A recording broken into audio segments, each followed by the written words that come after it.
ये मिलेगा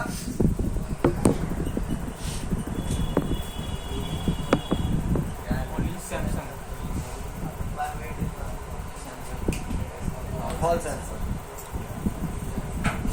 तो बाकी फ़ोनों में सर जो कॉल करते समय लाइट बंद होती है तो उसमें कौन सा सेंसर यूज़ होता है? First proximity. बोला तो ये हमेशा मिलेगा। हॉल सेंसर भी वही काम करता है ना सर जो प्रॉक्सिमिटी करता है?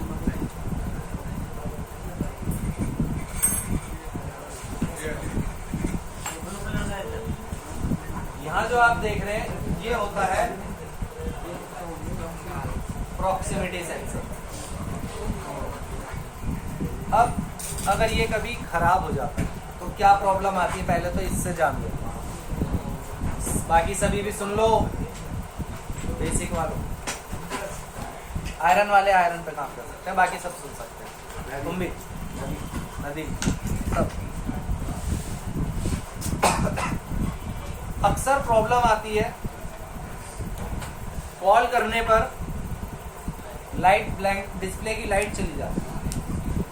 जब तक कॉल सामने वाला पर्सन नहीं काटता जिसे आपने कॉल करी तब तक आपके फोन में लाइट वापस नहीं आती। चाहे आप ऑन ऑफ स्विच दबाते रहिए, चाहे वॉल्यूम स्विच दबा लीजिए, चाहे होम स्विच दबा लीजिए, चाहे सेट का ऑन ऑफ स्विच को आप 15 मिनट तक भी दबा के रख लीजिए, कोई फर्क नहीं पड़ेगा।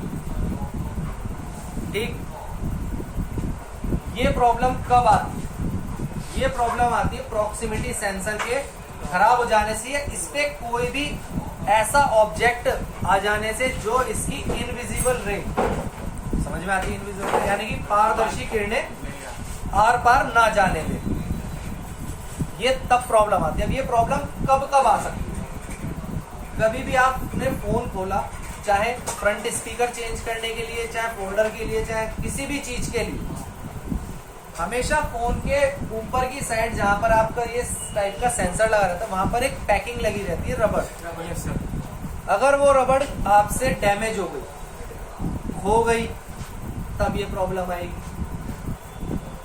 अगर आपने फोल्डर लगाया है और इसके ऊपर ग्लू लग गई, या इसके ऊपर ना लग करके बॉडी में इसके एरिया पे ग्लू लगा दी, तब भी ये सेम प्रॉब्लम आएगी।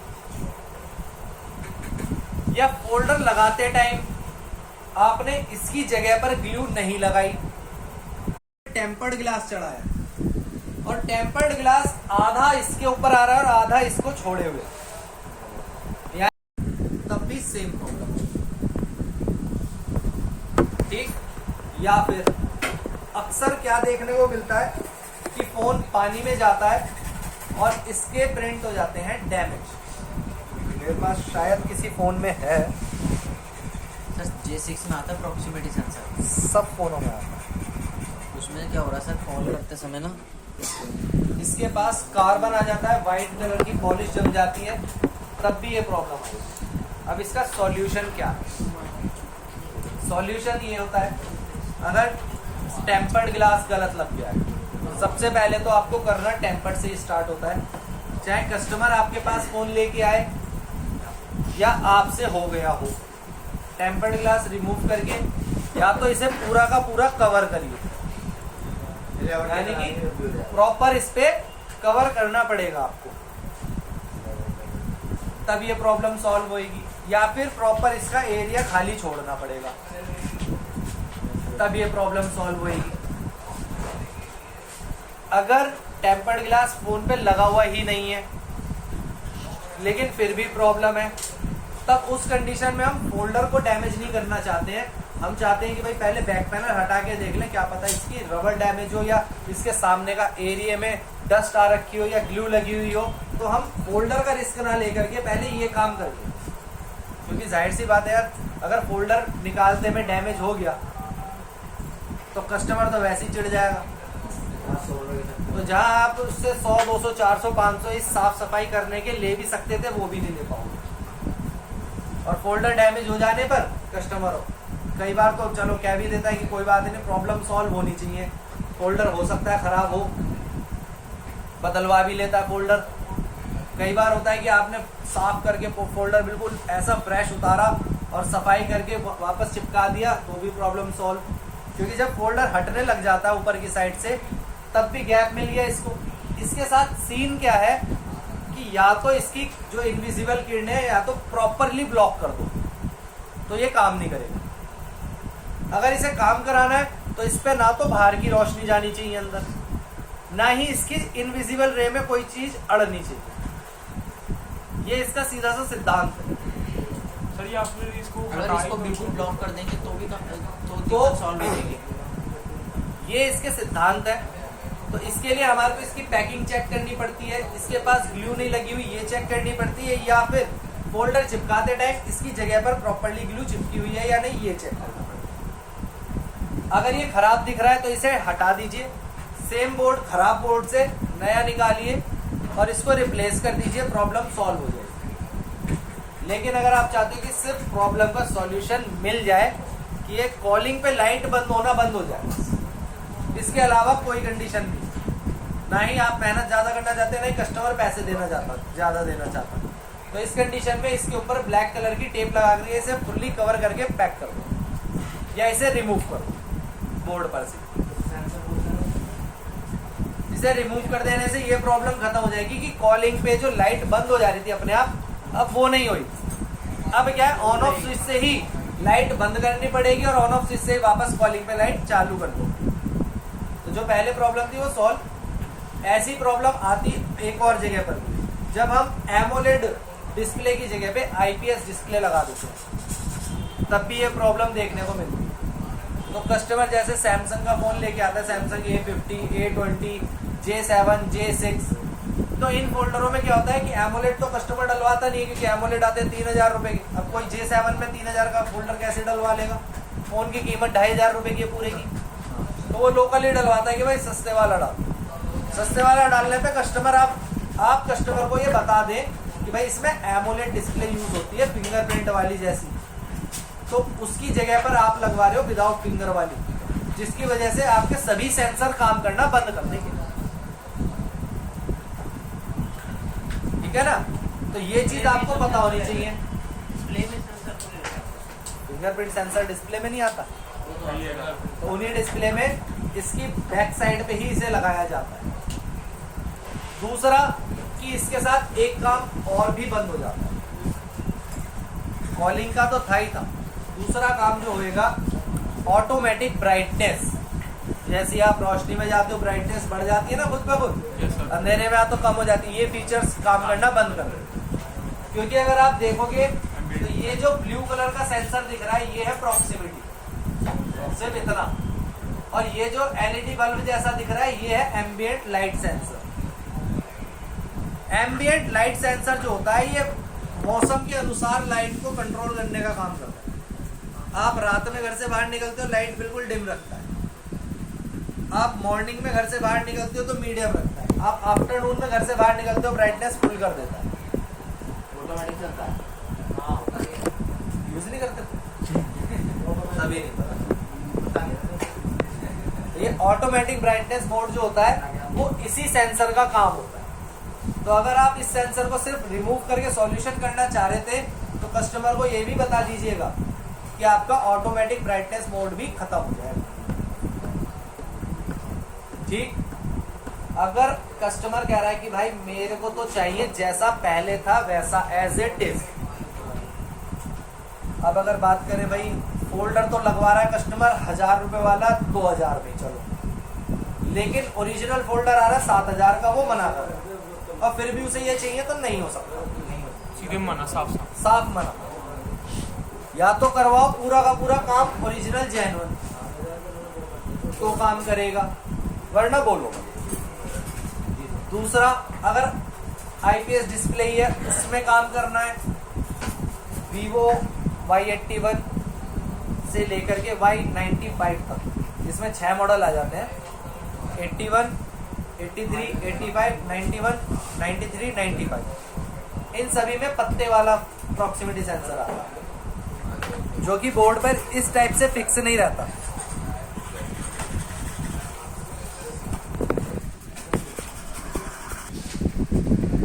जिन फोनों में ये वाला सेंसर आता है फ्लैक्स केबल वाला, उसमें आप इसे चेंज करोगे प्रॉब्लम सॉल्व हो जाएगी।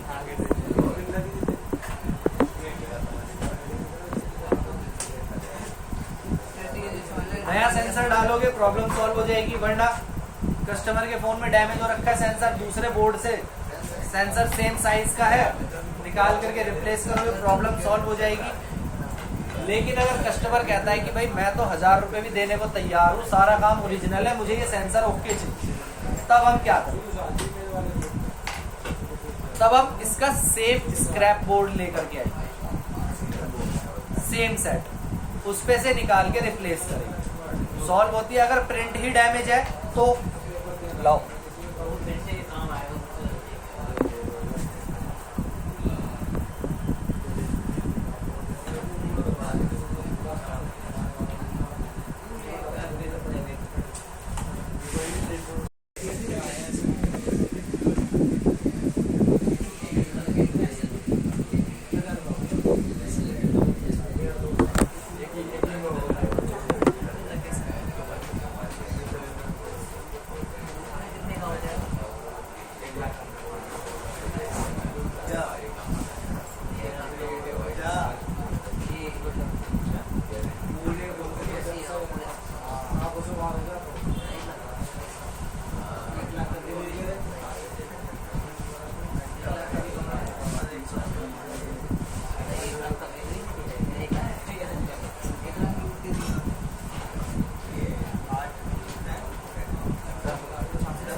इसके प्रिंट जो कि हमारे को बिट मैप से चेक करने पड़ते हैं कि इसके प्रिंट पे सप्लाई कहाँ से आ रही हो।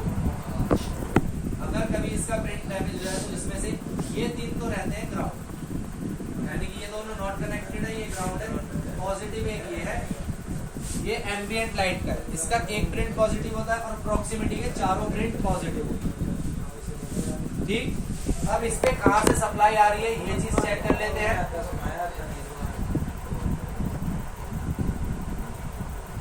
अगर बोर्ड में कहीं से भी कोई कंपोनेंट लगा हुआ होगा तो ये बिट मैपिंग में जाकर के ही आप ट्रेस कर सकते हैं, बिना बिट मैपिंग के आप इसे ट्रेस नहीं कर सकते। एक कंपोनेंट मिला यहाँ पर हमें, एक प्रिंट का जो भी था पहले नंबर के। सर बिटमैप सिर्फ सेंसर के लिए यूज होता है? सेंसर के लिए नहीं, सभी चीजों के लिए यूज होता है। इसके बाद यहाँ तक सप्लाई आएगी और इसके बाद यहाँ पर ही आपका सीपीयू में आ जाएगा। इसके बाद इसके दूसरे प्रिंट की सप्लाई देखते हैं। दूसरे प्रिंट की सप्लाई के लिए कंपोनेंट यहाँ दिया गया है, क्योंकि इसका सर्किट डायग्राम यानी कि हार्डवेयर सॉल्यूशन नहीं होता, तो बिट मैपिंग में जाकर के ही हम इसकी टेस्टिंग कर सकते हैं कि इसकी सप्लाई किस कंपोनेंट से होती हुई आ रही है। ठीक है, इसके बाद इस प्रिंट की सप्लाई इधर कंपोनेंट पे है और इस प्रिंट की सप्लाई इन कंपोनेंट, इस पॉजिटिव की सप्लाई यहाँ पे। तो हमारे को ये पांचों प्रिंट की सप्लाई बिट मैप से मिल जाती है। तो जो सा भी प्रिंट डैमेज होगा हम वहां से जंपर लगा के ट्रैक को ओके करके सॉल्व करेंगे, लेकिन तब जब कस्टमर अच्छी खासी कीमत देने को तैयार होगा तब इतनी मेहनत करी जाती है। अगर पैसा नहीं दे रहा है तो काम भी नहीं होगा। ठीक है ना। इसके बाद बायोमेट्रिक, थोड़ी देर पहले बताया, फिंगरप्रिंट का भी ये रहा।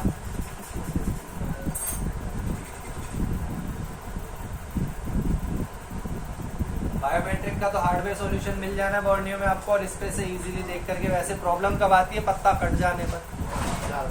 जब पत्ता कटता है तो आप नया पत्ता डालते हो, प्रॉब्लम सॉल्व हो जाती है। आईफोन के अंदर कभी भी अगर जो कंपनी से लगा हुआ होम बटन आया है या फेस आईडी लॉक आया हुआ है, अगर वो डैमेज हो जाती है तो लाइफ टाइम उसमें कभी दोबारा नहीं काम करता। उसे काम करवाने के लिए 4 से 5 हजार रुपए लगते हैं। या तो 19,000 मात्र का बॉक्स आप ले आओ, जो फ्लैक्स कट गई है उसका डेटा रीड कर लो, रीड करने के बाद नए वाले प्रॉक्सी उसमें फिंगरप्रिंट में या चाहे फेस आईडी में राइट कर दो, प्रॉब्लम सॉल्व हो जाती है। या मार्केट में इस 19,000 का बॉक्स ना लेकर के 3 से 4 हजार रुपए दे करके प्रॉब्लम का सॉल्यूशन करवा सकते हैं। ऐसे में भी ये तब होता है जब कस्टमर पैसा देने को राजी हो, तब। जब कस्टमर राजी ही नहीं है तो आप क्या कर सकते हैं। इसमें भी एक कंडीशन है कि पुराना जो जेन्युइन वाला था वो होना चाहिए पास में, तभी ये काम पॉसिबल है। अगर पुराने वाला अगर कस्टमर के पास अवेलेबल नहीं है, उसने लोकल डलवा रखा है, तब वो कहता है एक्टिव करने का, तो दुनिया में कोई नहीं कर सकता। तो दुनिया में कोई भी उसे दोबारा एक्टिव नहीं कर सकता। तो पुराना वाला चाहे कट गया हो चाहे खराब हो गया हो, वो होना अवेलेबल चाहिए। सर्विस सेंटर वाले भी नहीं कर सकते। कोई भी नहीं कर सकता, खुद आईफोन नहीं कर सकता भाई साहब, क्योंकि इसके सीपीयू में बारकोड आईसी इसकी मैच कराई जाती है। जब एक बार सीपीयू बिल्ड करती है कंपनी, तो उसके साथ एक ही सेंसर अवेलेबल करवाएगी। इसके बाद कंपनी दोबारा चालू करने के लिए पूरा बोर्ड चेंज कर देगी। बोर्ड चेंज करने पे आपको एक नया फेस आईडी या नया फिंगरप्रिंट साथ में दे देगी। दूसरी कंपनी भी ये नहीं है। बाकी इस कंपनी के अलावा किसी में भी फिंगरप्रिंट कट जाने से कोई इशू नहीं है। उनके फेस लॉक सिर्फ एक लॉक के तरीके से है, कोई फेस आईडी के टाइप से नहीं है, तो इसलिए उनमें ऐसी प्रॉब्लम नहीं आती। सॉफ्टवेयर बेस्ड है बस। तो उसमें आपको बायोमेट्रिक चेंज करना है 150 से 250 रुपये का। सबसे महंगा जो आता है वो सिर्फ एक नोकिया का आता है। नोकिया के कुछ मॉडलों के बायोमेट्रिक यानी फिंगरप्रिंट 900 रुपये के लिए। तो नोकिया के फ़ोन को जब भी काम कर रहे हो तो थोड़ा सेफली, कि फोल्डर बेशक टूट जाए, फिंगरप्रिंट ना टूटे, क्योंकि फोल्डर 500-600 में तो आ जाएगा, 700 में आ जाएगा, फिंगरप्रिंट 900 से कम नहीं आएगा। इतना महंगा क्यों है सर रीजन? और कस्टमर इस बात पे आपसे लड़ भी जाएगा, क्यों? क्योंकि फोल्डर का तो रिस्क दे दोगे, फिंगर का थोड़ी ना दोगे। और फिंगर तो उसने एक्टिव दिया है, चाहे आपका उसका फोल्डर टूटा हुआ हो, उसे वो वापस एक्टिव भी चाहिए। तो फोल्डर बेशक टूट जाए कोई दिक्कत नहीं है, फिंगरप्रिंट नहीं कटना चाहिए नोकिया का, ठीक है ना। उसका सबसे महंगा आता है। इसके अलावा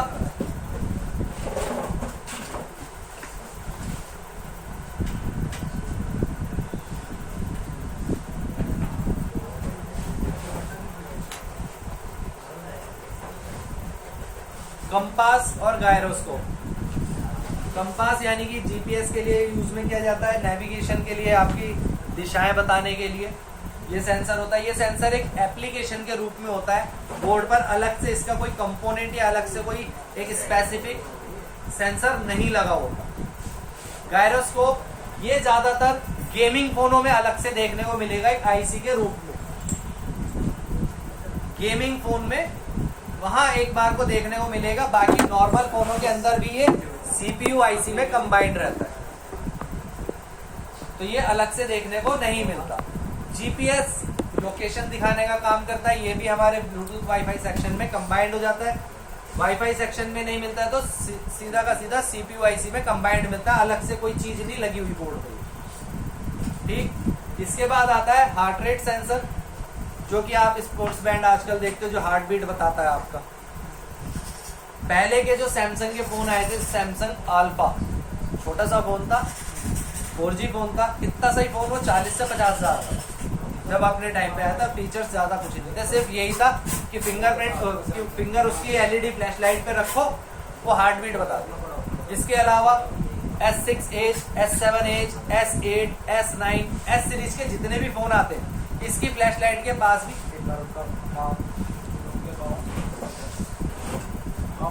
पास ना दिखाई दे तो किसी पे दिखाना बहुत अपनी।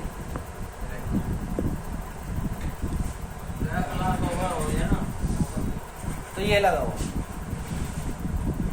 ये आपकी पल्स काउंट करता है, इसे हार्ट रेट सेंसर बोलते हैं। आज के फोन, आज की 500 रुपए की घड़ी में भी ये लगा हुआ आ जाता है।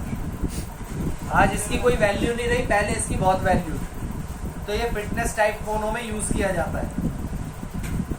इसके अलावा आता है आईआर ब्लास्टर, जो कि यहाँ पर ये लाल लाइट जलती है ना टीवी में, या कैमरे पे भी देखोगे रिमोट में यूज होता है, दिखा है आईआर, ये रिमोट सेंसर को लिए बोला जाता है। ज्यादातर एमआई के फोन में आता है और कुछ अदर कंपनियां भी इसका यूज कर लेती। इसके अलावा आता है आइरिस सेंसर। आइरिस सेंसर या मोशन सेंसर, आइरिस सेंसर बोला जाता है जब तक आप डिस्प्ले की तरफ देख रहे हैं तब तक डिस्प्ले की ब्राइटनेस या उस पर जो भी काम चल रहा था वो एक्चुअली चलता ही रहेगा। जब आप देखना बंद कर देंगे तो वो ऑटोमेटिक बंद हो जाएगा डिस्प्ले। तो ये होता है आइरिस सेंसर, जो कि सैमसंग गैलेक्सी S4 में S5 में आया था। और ये भी एक सीपीयू के अंदर बिल्ट कंपोनेंट है जो कैमरे से कनेक्टेड रहता है, बोर्ड पर अलग से नहीं पाया जाए। इसके अलावा